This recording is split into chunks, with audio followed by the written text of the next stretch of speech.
It is Thursday, and one of the great things about being in Miami today is that Miami is a place where we create the future. I came here 20 years ago. The first time I came to Miami was in 1980. In 1980, most everything you see when you drive around here did not exist. Or if it did, it's been torn down or re-established. FIU was just a brand new school. This building didn't exist. We had one or two buildings on campus, and that's from 1980. So what we do at FIU and what we do here in South Florida is that we create the future. And that's what we're doing here on this Thursday night. We have students, we have alumni, we have people who are interested in learning about what it takes to be successful in not only just healthcare, but as a business executive. Most all of you know about the College of Business, but I am required under state law and or the gift agreement with Mr. Wertheim to say a couple of things, which is, no, I'm making that up. I'm not required to say anything. But our speaker series is Herbert Wertheim has endowed this, so the funding for this comes from his endowment. As people know, he's one of the great philanthropists in the state of Florida, and some of you may know he just endowed a business school in another part of the state, which is good for that business school. We need people to support our colleges, and he's a tremendous supporter, not just of our College of Business, but as you know, around our campus, we have a lot of things that have his name on it. So we're thankful for his generosity, and we appreciate it. What we're interested today is to bring a leader who has a FIU affiliation. He has another affiliation, but he can mention that with regard to what Catholic prep school he went to here in town, because we don't keep track of that here in Miami, except when we do. Before I introduce Matt fully, though, I want people to recognize that FIU is a world-class business school. Okay, we have many rankings. We're ranked in the top 10 public for online business education at the graduate. That's top 10 business. Our MBA is well ranked. And people go, well, okay, you sound as well ranked, Bill, it's number 14 or it's number 16. And I go, there's something called a numerator and a denominator in the world. There's a sample size, okay? And I say, online business programs, there are literally hundreds of accredited schools that offer a master's degree in business and online. So when we're ranked in the top 10, that's meaningful, okay? That's the top 10 out of hundreds, not the top 10 out of 12, okay? The top 10 out of 20. When I used to work at Mississippi State, we always had a great thing we would say. Our vet school is a top 25 vet school. There are only 27 vet schools in the United States, okay? And we said that because we had a great vet school, but it was kind of a standing joke with regard to rankings. But we do have rankings that are meaningful. One of which is we're number one in the world in real estate academic research. Not number one in Sweetwater, not number one in Miami-Dade, not number one between I-95 and the Turnpike, okay? Number one in the world. We have our undergraduate business program that's ranked number 3 in the world by U.S. News and World Report. I could talk about our international MBA program, but I'm not going to. I'm not going to give you the ranking because I don't really like rankings, okay? But the state of Florida likes rankings. Everyone likes rankings. So I'm not going to give you a ranking. I'm just going to say we're in the same neighborhood as Georgetown, Harvard, University of South Carolina. So when you go, what neighborhood are you in? Well, we're in the one that has Harvard in it. That should be pretty good. I think so. So we have staggeringly good programs here. Healthcare MBA, healthcare informatics, we're leaders in those areas as well. Yesterday, I did a little song and dance thing for cross-disciplinary research. And we had about 40 or 50 different people from FIU, faculty mostly. And I asked them, and I said, you know, we're having this great event tomorrow. Matt Arsenault's coming. He's the CFO of Baptist. We have a great affiliation with Baptist. What college supplies the most employees for Baptist from FIU? Does anybody know the answer? Okay, what's the answer, Rose Angel? College of Business. Yes, the College of Business. Okay, but everybody assumed it was the College of Medicine, and we have a great relationship there. Nursing, we have a great relationship there. But when you look at the number of employees that it takes to run a $7 billion a year enterprise with almost 30,000 employees, it's a business. And it's the business of providing the best health care possible in the most effective and efficient way. So the beauty that we have here is that I'm able to welcome Matt Arsenault, who's actually the EVP and CFO of Baptist Health South Florida. Baptist Health has grown now, you know, now that they're affiliated with FIU, I'm just kidding, but working with FIU to be a $7 billion enterprise, $7 billion in revenue. Matt is taking his accounting that he learned here at FIU, and he's been able to help lead that change, lead that growth, lead all the Baptist urgent care centers that come up that have to have a return on investment, that have to have a business proposal to them, in addition to providing the top quality health care that we require in South Florida. Everybody in this room has a right to high quality health care. It's up to us as business leaders to create the environment that allows that quality of health care to exist and to provide access to it. That's what Matt's doing with us and our College of Medicine here at FIU, and that's one of the reasons why I want to welcome here to do his presentation for us, because it's imperative that we learn how to deliver health care in the best way possible so that everyone can have access to health care, and we can do that in a way that is efficient and effective from a business and economic standpoint. So I'd like to introduce Matt Arsenault, CFO of Baptist Health. Thank you, Matt. And Matt, you can take longer since I yammered too long. Thanks, Bill. Thank you, everybody, for being here today. Thanks, Bill. Really, your leadership. You know, FIU College of Business, you know, really capitalized on the growth of Miami and just becoming such a preeminent university, a preeminent business school. It's just really, I'm so proud to be an alumni of here. A few other thank yous. Miriam Weissman, right, longstanding partnership with Baptist and the Healthcare MBA program. Thank you for all your leadership. Obviously, Herb Wertheim for his generosity for not only this lecture series, but for FIU in general. President Jeanette Nunez, Provost Behar, Ken Jessel, Juan Sandan, Dean of the Medical School. You know, we've really built such a great partnership with that medical school, and so excited. Both organizations, it's one of those where it's 1 + 1 = 3, and so excited for all that. And everybody that helped to organize this event, really appreciate it. You know, my wife, my mom, 2 of my kids are here. You know, thank them for being here. You know, I'm here today to talk about my professional career, but you know, none of the things I'm going to talk about happen without the support. So really, so grateful for them, and thank you for all the students and faculty and everybody being here. Like Bill said, I've been the CFO here since 2018 at Baptist Health. I've been with Baptist for 20 years. We are the largest not-for-profit healthcare system in South Florida. We got 11 hospitals. And about a little over 1 million people last year trusted their care to us. We have about over 29,000 employees. So we're a large organization.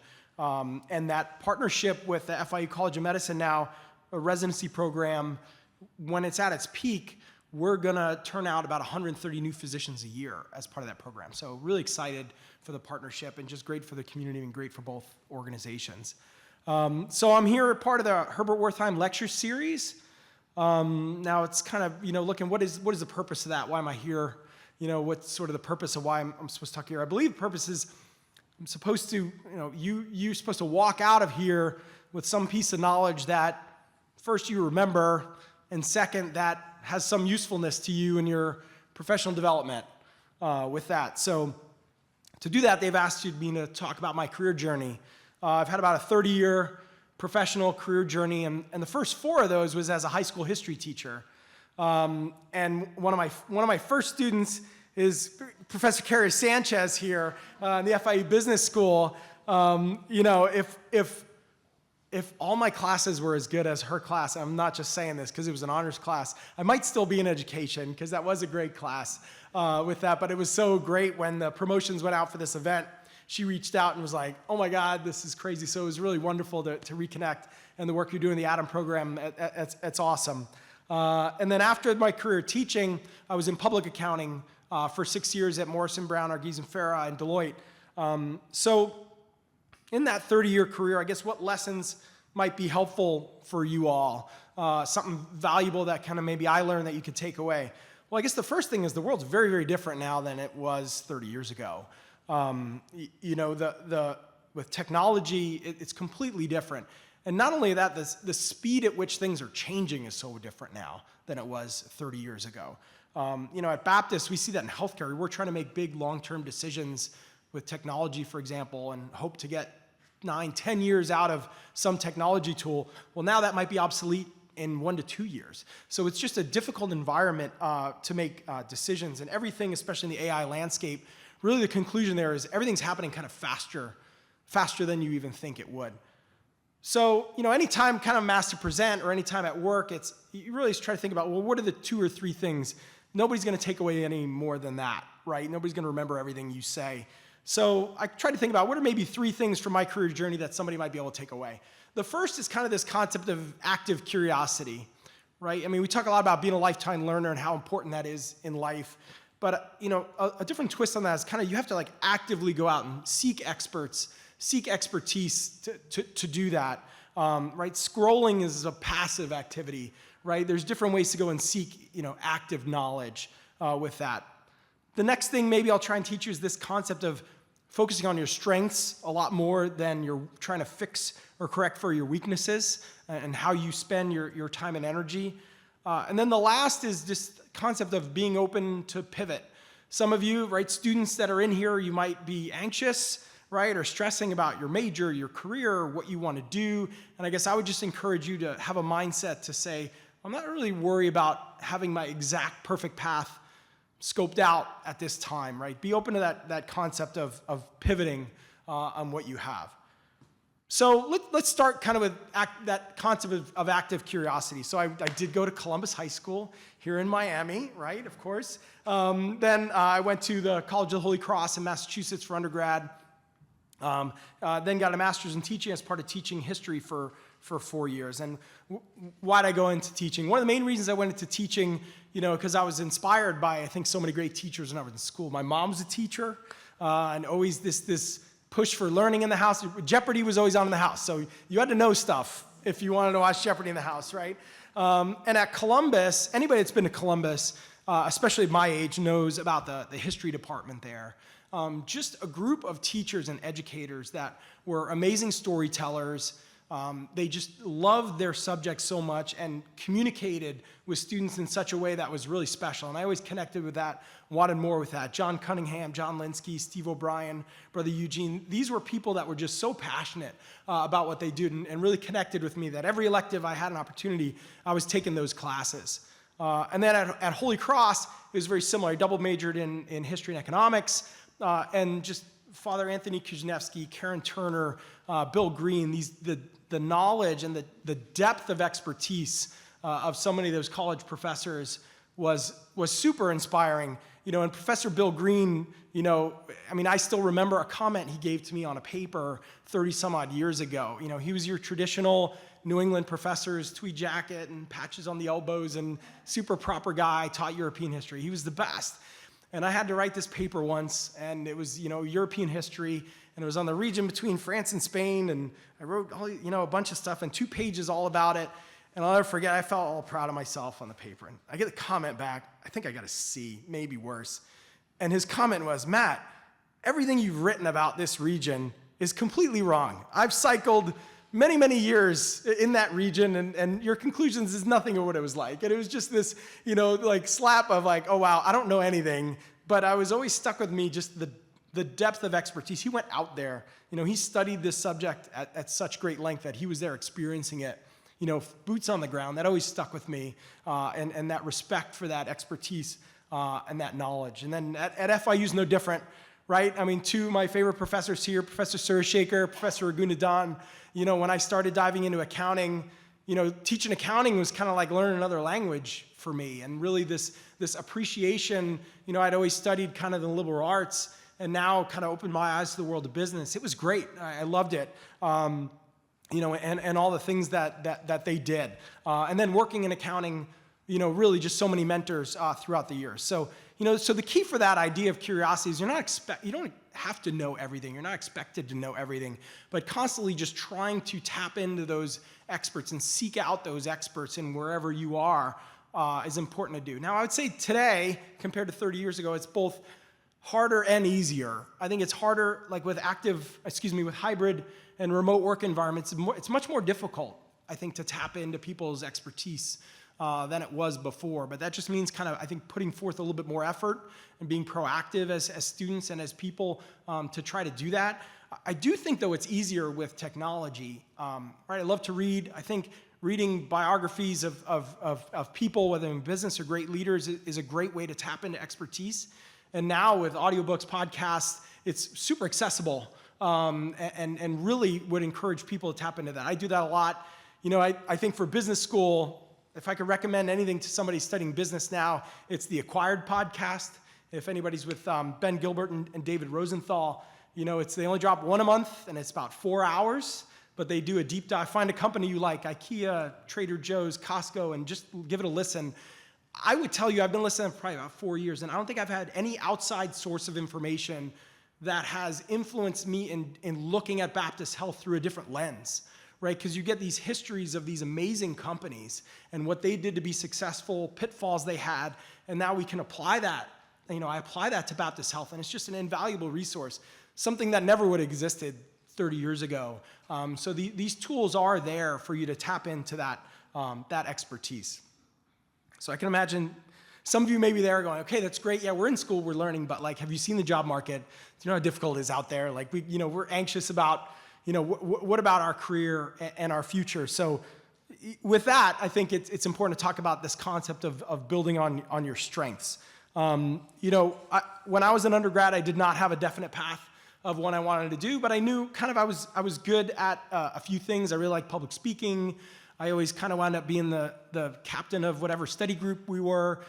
So I was able to apply and got into the Notre Dame's Alliance for Catholic Education program, where you get a master's and you also start out teaching.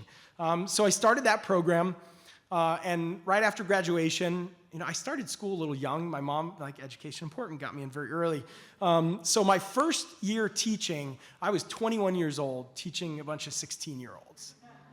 So, right, like my youngest is 16. You can imagine like his older sister being his teacher. It's crazy. It's pretty crazy. And that first year was really, really hard. I mean, I struggled. I mean, you're there, but you got to show up every day, and you keep going, you're paying your dues, and it's these 130, 140 kids that don't want to be there. All they want to do is mess around.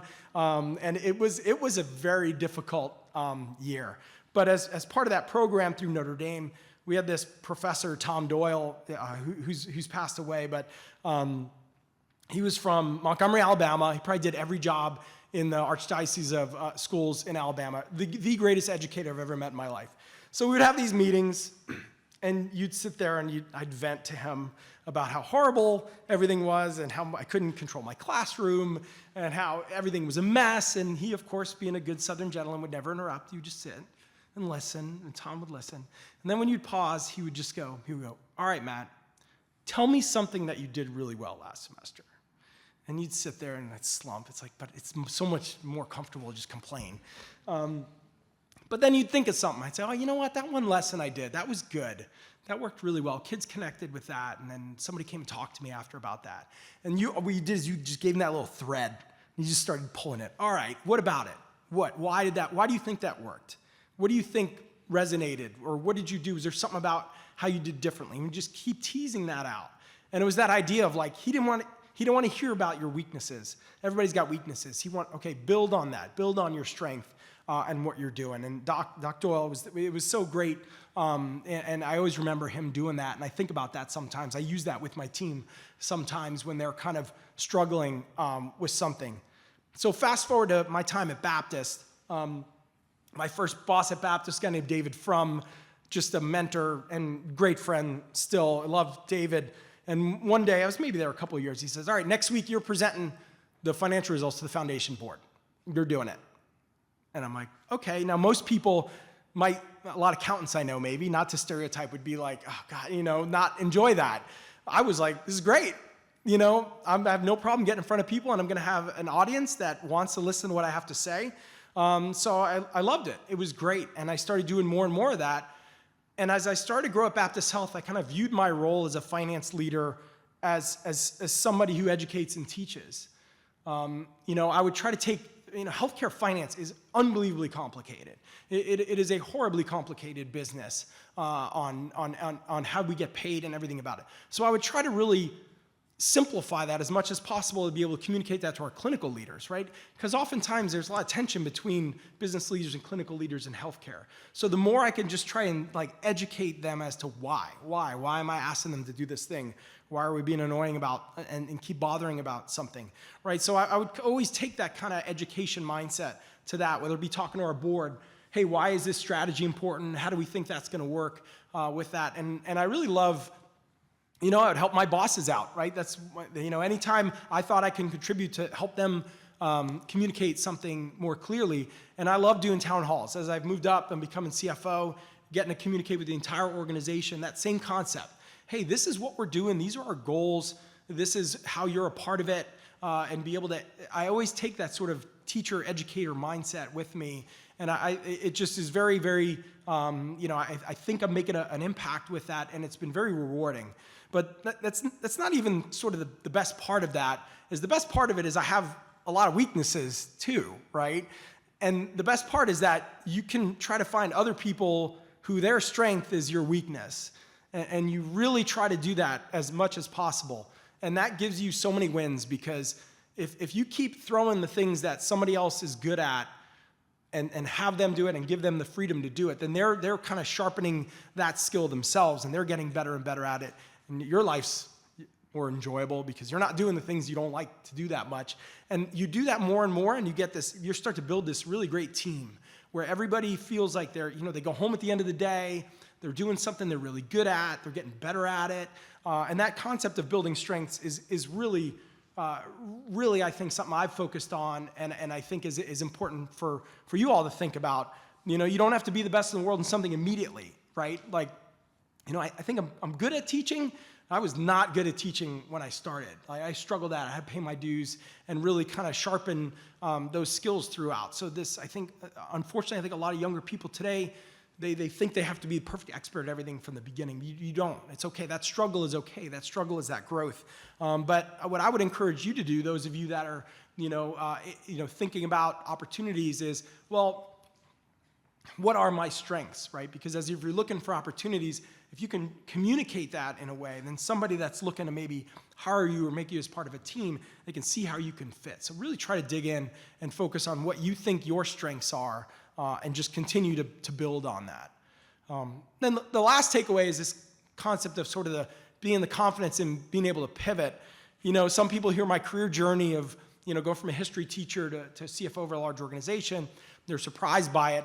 If you read a lot of biographies of folks, there's some even more crazy winding roads that people have taken.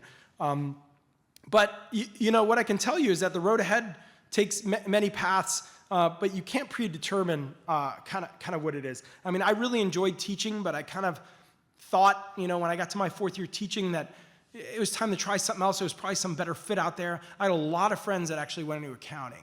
And would talk to them and meet with them, hear what the type of work they're doing, going out in the field, working on audits. Public accounting, you really learn a lot. And I said, what, I think I might be good at this. I think I might like this. So I just went and took an accounting class at Miami-Dade College, and loved it. Absolutely loved it. So then came the FIU here, entered the Master of Accounting program, and was so blessed and lucky to meet Tony Argiz, FIU alum, just an all-around amazing human being. And Tony said, well, I can give you this kind of small little part-time job while you go back to school full-time. And I took it. It was great. So I worked for Tony part-time for a while, came back here, dove in, studied, passed the CPA exam, really, and then was lucky enough to get on the Baptist audit, where 20 years ago I jumped over and started work with them. So what's the secret to kind of a pivot, right, to make a change like that? I don't really know there's a secret. I can just kind of talk through kind of my story with that, and it goes back to kind of the first two things. The first, that active curiosity. You know, once I decided I was pivoting, I dove in head first, right? It was, I wanted to really learn that subject matter really well. I wanted to pass the CPA exam, so I really worked hard at that. And then I really kind of leveraged my skills as what I thought was being a good communicator. So when you're part of an audit team and you're working, right, I want to do a good job at that, make my senior or my manager's job easier by helping them and communicating with the client. So that got me on some good clients like Baptist, and then, you know, the rest is history of that. But you also can't discount luck in all this. You know, people say you make your own luck. You know, I kind of rather say kind of, you know, you can kind of be prepared for luck to kind of come at you, and it may or may not. You know, it's kind of work hard, be a team player, kind of, you know, try to be a person of character. And if you do that and you build connections with people, you'd really be surprised. I shouldn't be surprised. I really believe a lot of people want to help others, you know, find those opportunities. But you do that, I think, by presenting yourself in such a way that says, hey, I'm kind of worthy of that chance, that opportunity to do that. And you do that by kind of focusing on, hey, this is what I'm good at. This is how I can help you out. So, you know, if you kind of stay actively curious and you know, focus on sharpening your strengths, and no matter what path you're taking, you know, kind of be confident that, hey, if I need to pivot or want to pivot, you can do it. I think, you know, I'm very hopeful that you can get a lot of fulfillment out of whatever road it takes, whether you're a student now or professional now. With that, you know, I'm so blessed to be on the path where I am. I'm able to make a real impact in the community. I feel very strongly about not-for-profit healthcare and the mission and what we do at Baptist. I'm part of a great team at work and at home. And, you know, I hope I've given you something useful that you can walk away with and remember at some point with. I'm so proud to be an FIU alum. I'm thankful for the education I received here. And now with just the really amazing growth in Miami, sky's the limit, really, for FIU and for all of you. So really, thank you for giving the opportunity to speak today. I appreciate it. Thank you.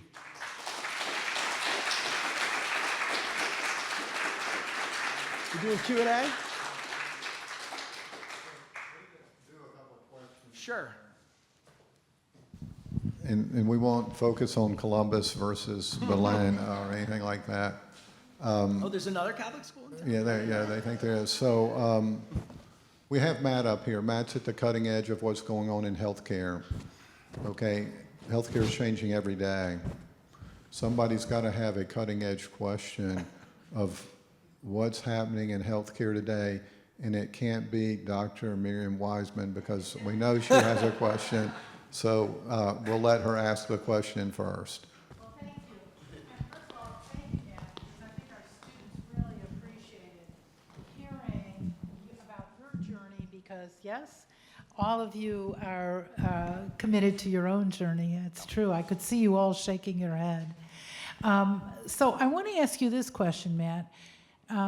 We currently have, I think we'll all agree, an unsustainable healthcare system. And one of the things we try to do in our program at the Healthcare MBA is to prepare our students to become change agents in organizations like yours. Can you give our students some advice on how best they can become change agents in a very difficult industry? Well, healthcare, I mean, to say it's complicated is an understatement. And cost of care it's a challenge, because it's one of those, you think about it, right? It is one of those industries that is unbelievably difficult to sort of automate, right? Everybody that goes, when you need care for yourself, right, it's for you, right? There's no assembly line to kind of put together care for you, right? So that inherently makes it very difficult. but there are huge opportunities to do that. I would say right now, probably the biggest opportunities comes with leveraging technology and just improving general processes, right? Healthcare is unbelievably complex because there's so many touch points with people getting care. It's difficult to get in for care. It's difficult to say, well, does my insurance cover this care, right? So there's so much administrative burden. And then when you get in, if you're in a hospital, you need different specialists to care from you. So that where we are right now in healthcare is that coordination, that process, that flow of information to make sure you're getting the right care at the right time is still kind of like slow, right? So what we see as people that are able to help drive change are, okay, are you a real good business process engineer? Do you really understand, right, how it works, right? Because those are the ones I think that are able to really contribute, and we look to with that. But at the same time, none of that is really going to be effective unless you have really good interpersonal skills, because healthcare is very personal. There's human beings involved, families involved, patients, doctors, nurses, caregivers, right? So that ability to kind of be part of a team, work as a team as you're managing that change is critical. You can't just come in and say, I'm the only person that's going to solve this problem. You have to be able to have those great interpersonal communication skills to do that together. Sounds good. You have to have technology, you have to have skill set, you have to have integrity, you have to be trusted. So it sounds good to me. All those are basically things that we teach our children starting at age 1, which is, so we should all at least have a foundation for that. We have. Yes. Good evening. Thank you for this opportunity. My name is Roderick. All right. My question is, how does supply chain mix with the healthcare? Is there, because I'm doing my graduate in supply chain right now. Excellent. And I'm trying to get into the healthcare side of supply chain. So can you give me some insights on how that works? Or, just, I'm trying to put it in my mind in a way to see supply chain in healthcare. How does that fit? It's critical. So we are, right, I told you about our locations. So I'll just kind of tell you the Baptist story on kind of how we do it and how our focus is of it. So we have a centralized distribution center warehouse in Doral that every night trucks go out to the entire organization delivering supplies to all our hospitals with that. So it's a highly, right, complex but regulated environment as well for healthcare supplies and pharmaceuticals. So that team goes on road trips to go see how Amazon does it. It is really what they're trying to do, because, you have to figure out what's the motto of the team: right product, right place, right time, right price, right? And it's critical because, somebody's life, like it's unbelievably important. So what our team does really is they are unbelievably good at data and analytics and trying to identify when we have shortages, when we have things on back order, and then being able to substitute that. So that data, what the team has built there, George Godfrey, our VP of supply chain, is so skilled in just using and leveraging that data, combined with really hyper-efficient processes to get that to there. The other big part of that that's really important with healthcare supply chain is engagement with clinicians, right? So, the clinicians are the one utilizing the product, right? Utilizing all the supplies that they have, and it's constantly changing with that. So having that communication between the teams that are, whether it be purchasing or buying with that, is hypercritical. I'd encourage you to look up and read up a little bit more on Medline. Medline is our big partner. They actually just went public. They're a partner with us. We partnered with them a few years ago. They're a big national healthcare manufacturer and supply distributor, and they are a great organization. So, I would encourage, if you're interested in healthcare supply chain, to look more about them. Hi, good afternoon. My name is George, and I'm a graduate of the College of Business here and also the Nursing College. And one of the questions that I wanted to ask is people are being concerned about the cost of healthcare increasing, all over probably all over the world, but especially in this country. And one of the things I wonder is there people really working to make that improve? Are your maybe the insurance companies and financing and whatnot, and the government, the politicians, people that make the laws and things that would help us with this? Are they reaching out to you, and are they trying to work together with you, or? The government, I wouldn't say, is necessarily reaching out to us to try to do that. You know, one of the old folks I used to work with at Baptist was like, hey, if you think you know an easy answer to this, you don't understand the question on that.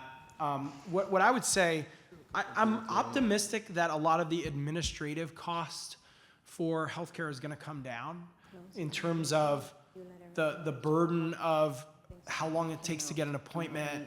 You're dealing with your insurance company, getting paid.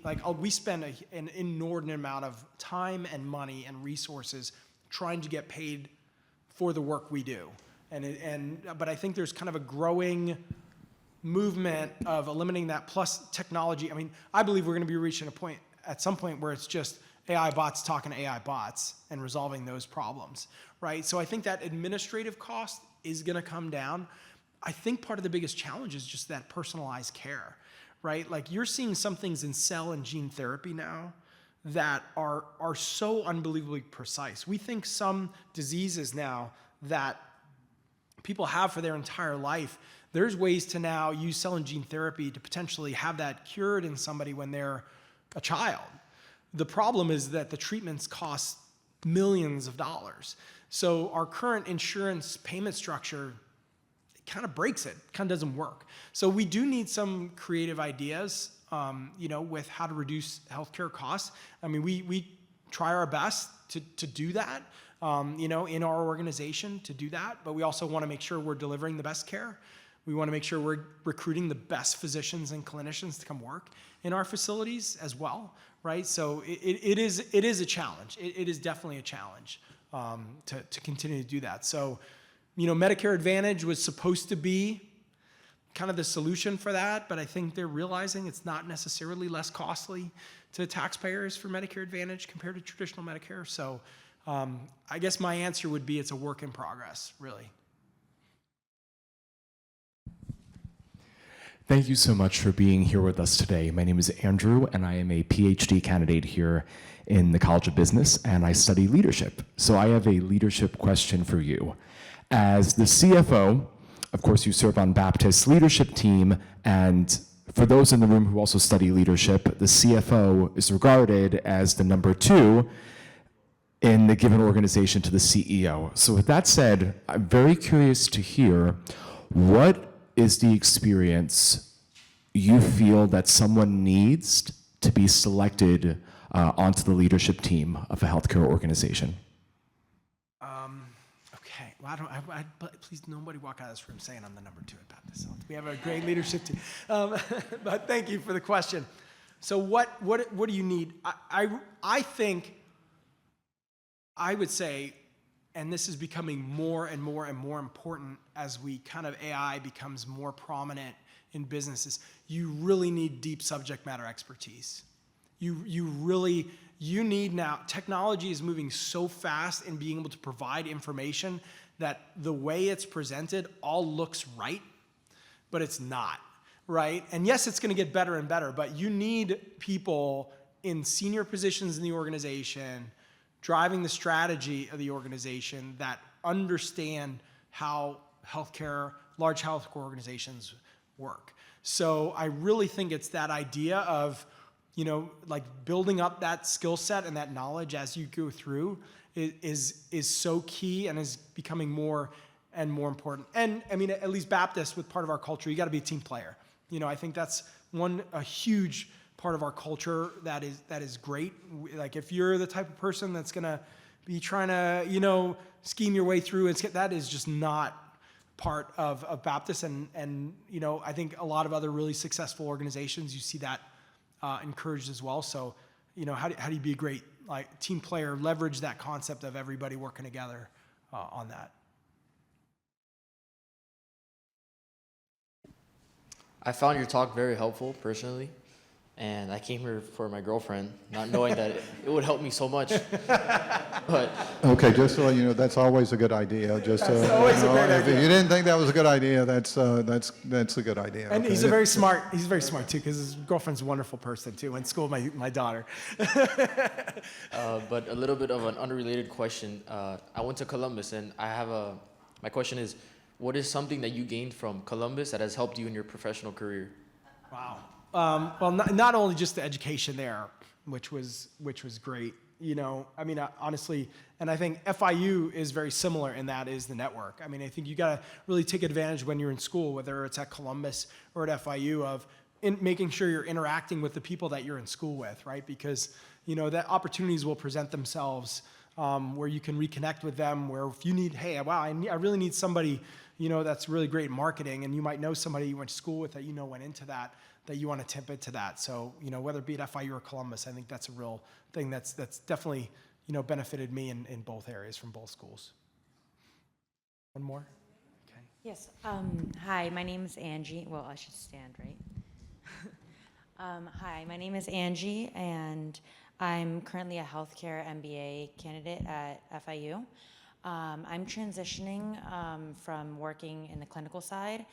I've been working as a medical assistant for the past 5 years, and this kind of piggybacks on what Andrew was talking about, but instead of more so experiences, what kind of qualities and competencies do you think a successful leader in healthcare, especially in such a loaded position, and in such a loaded industry, because we're dealing with people's lives, what kind of qualities or competencies do you think a successful leader needs to have to make meaningful impact and also be considerate of like other people's lives? Right. You know, I think, you know, communication and kind of under that umbrella, empathy, right? Because when you're dealing with patients in healthcare, right, you really, at least in successful organizations like Baptist, right, you really need to be able to kind of be able to connect with people, whether they're patients or people on your team or in the community with that. So I think just really kind of trying to develop, you know, your skill sets of interpersonal skills, right, being an active listener, you know, whether that be listening to patients or listening to teams to kind of deeply understand problems and issues. Right, I think that will really, I think, take you a really, really long way, because, you know, I do think, though, today a critical thing is learning how to leverage technology. I think everybody, whether you're just starting out in your career, and where I paid the $20 for the Anthropic subscription and messing with it, and it blows my mind on what it can do, and I feel like I have to understand what is out there. Right. So, and I really do think that people that do that and start to do it really well, there'll be more opportunities for you. I think in you might not have to know everything, but you kind of at least have to know what it's capable of. And then that can help shape now, hey, we have this problem we're trying to solve, and somebody's saying we got to spend $3 million to solve it, but no, we can solve it in a different way. So. Correct. Yeah. I don't think we have a choice, unfortunately, or fortunately. Yeah. So. Thank you. Hello, I'm Luis. I'm part of the MSIS program focused on AI strategy. Great. So you mentioned the fast pace of the technology in the hospital and the healthcare system everywhere. So my question is how your team is adapting to all these changes, especially in AI. It's hard. I think I would say it's happening. Everybody's adopting at different speeds. You know, Baptist right now in our organization, we are embarking on a transformation of our electronic medical record system to Epic. And some of you may be aware of that. That is a $500 million project, right? And, you know, and completely overhauling it. At the same time, we're saying, well, there's all these AI tools and everything like that. So it is difficult, right? Because you're asking people to now flex a muscle or, you know, practice a skill that some of them have never even used before. So really, I guess my answer is I don't have a really great answer on, oh yeah, this is the successful way to do it. I think we're just trying to struggle through it right now and work through it to try to get on the other side of it. But part of it's really just educating ourselves and learning, what's out there. Okay, we have one more question in the back, and it better be a good question. It's the last one. Okay, good. Thanks, Gary. Good afternoon, sir. I think I'm one of the older undergraduates here in this school. So, question is for undergraduates that are looking for entry-level jobs at Baptist, what are they out there? I would say first go on our website. Honestly, I think it's careers.baptisthealth.net, I think is what it is, right? So, we're very blessed as an organization to be growing, right? I didn't mention we're building a new hospital in Sunrise. We're building outpatient centers in Pembroke Pines. We're building right here on your campus, right? So that's really the first step, I think, to do that. So there's a lot of different opportunities, I think, folks, to try to get your foot in the door. So that's really the best way to do that, because we've got, and clinical and non-clinical positions, on the business side, a lot of people get their foot in the door, kind of patient registration, right? Understanding that. And there's several leaders in the organization that started out on their career path in that way. So that's the best place to start. Yeah, thank you. That's a good question. And that's there's now with AI resume reviewers and filters. So part of it is to come to places like this, come to meetings and network. And as we tell people, you have to have the qualifications, and that's what AI is good at. That's good what HR is looking at. But there's also the personal connection too, which is in the end you have to connect. You have to be able to show you can do the work. One of the things that we talk, since we're relatively new college, is that we get when our students get in the door, they take over. Yeah. Okay, and so we might not be, have the network that some schools have had for 100 years, but that's okay, because I'll give you an example. Goldman Sachs, they hire 100 associates a year. They get 120,000 applications, but we place people at Goldman Sachs every year because we know that Goldman Sachs has 500 doors to get in their organization, not just one door. So look for all those doors and opportunities, no matter what you're doing.